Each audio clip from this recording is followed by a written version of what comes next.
ಎಲ್ಲರಿಗೂ ನಮಸ್ಕಾರ. Welcome to my channel ಸಂತೃಪ್ತಿ ಕಿಚನ್ಗೆ. ನಾನು ಪ್ರಿಯಾಂಕಾ.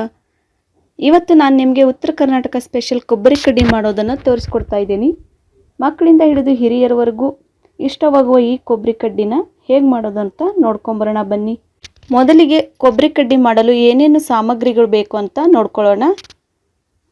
1 ಕಪ್ ಹಸಿ ಕೊಬ್ಬರಿ ತಗೊಂಡಿದ್ದೀನಿ, 3 ಬೆಳ್ಳುಳ್ಳಿ, ಓಂ ಕಾಳು 1 ಟೀ ಸ್ಪೂನ್, ಜೀರಿಗೆ 1 ಟೀ ಸ್ಪೂನ್, ಖಾರದ ಪುಡಿ ನಿಮಗೆ ಎಷ್ಟು ಖಾರ ಬೇಕೋ ಅಷ್ಟು ಹಾಕ್ಕೊಳ್ಳಿ. ನಾನಿಲ್ಲಿ 2 ಟೀ ಸ್ಪೂನ್ ಹಾಕ್ಕೊಳ್ತಾ ಇದ್ದೀನಿ. ಕರಿಬೇವು 2 ರಿಂದ 3 ಎಸಳು, ಪುಟಾಣಿ 1 ಕಪ್, ಅಕ್ಕಿ ಹಿಟ್ಟು 1 ಬಟ್ಟಲು, ಉಪ್ಪು ರುಚಿಗೆ ತಕ್ಕಷ್ಟು. ಮೊದಲಿಗೆ ಒಂದು ಮಿಕ್ಸಿ ಜಾರ್ ತಗೊಂಡು ಅದಕ್ಕೆ ಪುಟಾಣಿಯನ್ನು ಹಾಕಿ ಸಣ್ಣಗೆ ಹಿಟ್ಟನ್ನು ಮಾಡ್ಕೋಬೇಕು. ಹಿಟ್ಟು ಮಾಡ್ಕೊಂಡು ಒಂದು ಬಟ್ಲಿಗೆ ಹಾಕಿ ಸೈಡ್ಗೆ ಎತ್ತಿಡಿ. ನಂತರ ಇನ್ನೊಂದು ಮಿಕ್ಸಿ ಜಾರನ್ನು ತಗೊಂಡು ಅದಕ್ಕೆ ಹಸಿ ಕೊಬ್ಬರಿ, ಬೆಳ್ಳುಳ್ಳಿ, ಜೀರಿಗೆ, ಕರಿಬೇವು ಹಾಕಿ ನಂತರ ಸ್ವಲ್ಪ ನೀರನ್ನು ಹಾಕಿ ಕೊಬ್ಬರಿ ಚಟ್ನಿ ಹದಕ್ಕೆ ರುಬ್ಕೋಬೇಕು. ರುಬ್ಬಿದ ಮಿಶ್ರಣವನ್ನು ಒಂದು ಪಾತ್ರೆಗೆ ಹಾಕಿ ಎತ್ತಿಡಿ. ಇವಾಗ ಗ್ಯಾಸ್ ಆನ್ ಮಾಡಿ ಅದಕ್ಕೆ ರುಬ್ಕೊಂಡ ಮಸಾಲೆಯನ್ನು ಪಾತ್ರೆಗೆ ಹಾಕಿಟ್ಟಿದ್ವಲ್ಲ ಅದನ್ನ ಗ್ಯಾಸ್ ಮೇಲಿಟ್ಟು ಸ್ವಲ್ಪ ಕುದಿಸ್ಕೋಬೇಕು. ಕುದ್ದ ನಂತರ ರುಚಿಗೆ ತಕ್ಕಷ್ಟು ಉಪ್ಪು, ಖಾರದ ಪುಡಿ ಹಾಕ್ಕೊಳ್ಳಿ. ನಂತರ ಓಂ ಕಾಳನ್ನು ಕೈಯಲ್ಲಿ ಸ್ವಲ್ಪ ಮಿದ್ದಿ ಹಾಕ್ಕೊಳ್ಳಿ. ಓಂ ಕಾಳು ಘಮ ಬರುತ್ತೆ. ಓಂ ಕಾಳನ್ನು ಹಾಕಿದ ಮೇಲೆ ಚೆನ್ನಾಗಿ ಮಿಕ್ಸ್ ಮಾಡ್ಕೊಳ್ಳಿ. ಮಿಕ್ಸ್ ಮಾಡ್ಕೊಂಡ್ಮೇಲೆ ಸ್ವಲ್ಪ ಕುದಿಸ್ಕೊಳ್ಳಿ. ಇವಾಗ ಮಸಾಲೆ ಚೆನ್ನಾಗಿ ಕುದ್ದಿದೆ. ಈಗ ಕುದ್ದಾದ್ಮೇಲೆ ಅಕ್ಕಿ ಹಿಟ್ಟನ್ನು ಇಟ್ಕೊಂಡಿದ್ವಲ್ಲ ಅಕ್ಕಿ ಹಿಟ್ಟನ್ನು ಹಾಕಿ ಅಕ್ಕಿ ಹಿಟ್ಟು ಮತ್ತು ಮಸಾಲೆನ 1 ಸ್ಪೂನ್ ತಗೊಂಡು ಚೆನ್ನಾಗಿ ಮಿಕ್ಸ್ ಮಾಡ್ಕೊಳ್ಳಿ.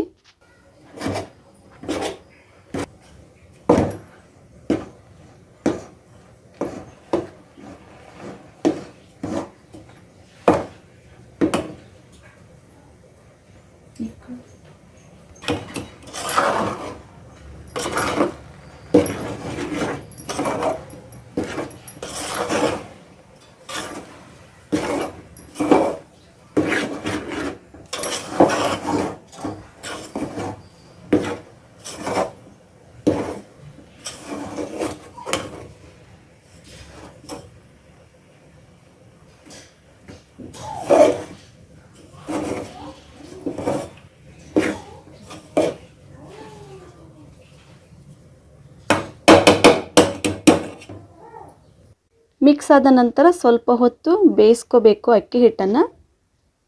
ನೋಡಿ ಈಗ ಚೆನ್ನಾಗಿ ಅಕ್ಕಿ ಹಿಟ್ಟು ಬೆಂದಿದೆ. ಇವಾಗ ಗ್ಯಾಸ್ ಆಫ್ ಮಾಡಿ ಪಾತ್ರೆನ ಕೆಳಗಿಳಿಸ್ಕೊಳ್ಳಿ. ಒಂದು ಪರಾತನ ತಗೊಂಡು ಬೇಯಿಸಿದ ಹಿಟ್ಟನ್ನು ಪರಾತಕ್ಕೆ ಹಾಕ್ಕೊಳ್ಳಿ. 1-2 ನಿಮಿಷ ಬಿಟ್ಟರೆ ಅದು ತಣ್ಣಗಾಗುತ್ತೆ. ತಣ್ಣಗಾಗೋವರೆಗೂ ಬಿಟ್ಟು ಆಮೇಲೆ ಪುಟಾಣಿ ಹಿಟ್ಟನ್ನು ಮಿಕ್ಸಿಗೆ ಹಾಕ್ಕೊಂಡಿಟ್ಕೊಂಡಿದ್ವಲ್ಲ ಅದನ್ನು ಅಕ್ಕಿ ಹಿಟ್ಟಿಗೆ ಹಾಕಿ ಚಕ್ಕಲಿ ಹಿಟ್ಟಿನ ಹದಕ್ಕೆ ನಾದ್ಕೊಂಡ್ರೆ ಸಾಕು.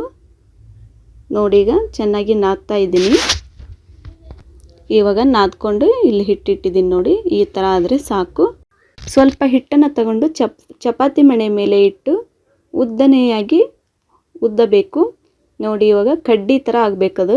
ತುಂಬ ದಪ್ಪನೂ ಆಗಿ ಉದ್ಕೋಬೇಡಿ, ಎಣ್ಣೆಯಲ್ಲಿ ಚೆನ್ನಾಗಿ ಬೇಯೋದಿಲ್ಲ.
ಬೇಯೋಕ್ಕೆ, ಸ್ವಲ್ಪ ತೆಳುವಾಗಿಯೇ ಇರಲಿ. ನೋಡಿ ಈಗ ಎಲ್ಲನೂ ನಾನು ಉದ್ಕೊಂಡು ಒಂದು ತಟ್ಟೆಯಲ್ಲಿ ಎತ್ತಿಟ್ಕೊಂಡಿದ್ದೀನಿ. ಇವಾಗ ಗ್ಯಾಸ್ ಆನ್ ಮಾಡಿ ಒಂದು ಬಾಣಲೆಯನ್ನು ತೊಗೊಂಡು ಕೊಬ್ಬರಿ ಕಡ್ಡಿಯನ್ನು ಕರಿಯೋಕ್ಕೆ ಎಷ್ಟು ಎಣ್ಣೆ ಬೇಕೋ ಅಷ್ಟು ಎಣ್ಣೆನ ಹಾಕ್ಕೊಳ್ಳಿ. ಎಣ್ಣೆ ಚೆನ್ನಾಗಿ ಬಿಸಿಯಾದ ನಂತರ ಕೊಬ್ಬರಿ ಕಡ್ಡಿಯನ್ನು ಹಾಕ್ತಾ ಬನ್ನಿ. ಸ್ವಲ್ಪ ಸ್ವಲ್ಪನೇ ಹಾಕಿ ಚೆನ್ನಾಗಿ ಕರಿಯಿರಿ. ತುಂಬ ಹಾಕಿಬಿಟ್ರೆ ಚೆನ್ನಾಗಿ ಬೇಯೋದಿಲ್ಲ, ಅದಕ್ಕೆ ಸ್ವಲ್ಪ ಸ್ವಲ್ಪನೇ ಹಾಕಿ ಕರಿಯಿರಿ. ಕೊಬ್ಬರಿ ಕಡ್ಡಿನ ಹಾಕಿದ್ಮೇಲೆ ಸ್ವಲ್ಪ ಹೊತ್ತು ಬಿಟ್ಟು ಮಗುಚ್ ಹಾಕಿ. ತಕ್ಷಣವೇ ಮಗುಚ್ ಹಾಕಕ್ಕೆ ಹೋದರೆ ಕೊಬ್ಬರಿ ಕಡ್ಡಿ ಮುರ್ಕೊಂಡು ಬಿಡ್ತವೆ. ನೋಡಿ ಇವಾಗ ಕೊಬ್ಬರಿ ಕಡ್ಡೆ 4ರಿಂದ 5 ನಿಮಿಷ ಬೇಯಿಸಿದರೆ ಸಾಕು, ಬೆಂದ್ಬಿಡ್ತವೆ. ಇವಾಗ ನೋಡಿ ಬೆಂದಿದ್ದಾವೆ ಕೊಬ್ಬರಿ ಕಡ್ಡೆ. ಬೆಂದಿರೋ ಕೊಬ್ಬರಿ ಕಡ್ಡೆನ ಒಂದು ಪಾತ್ರೆಗೆ ಹಾಕಿ ಎತ್ತಿಡಿ.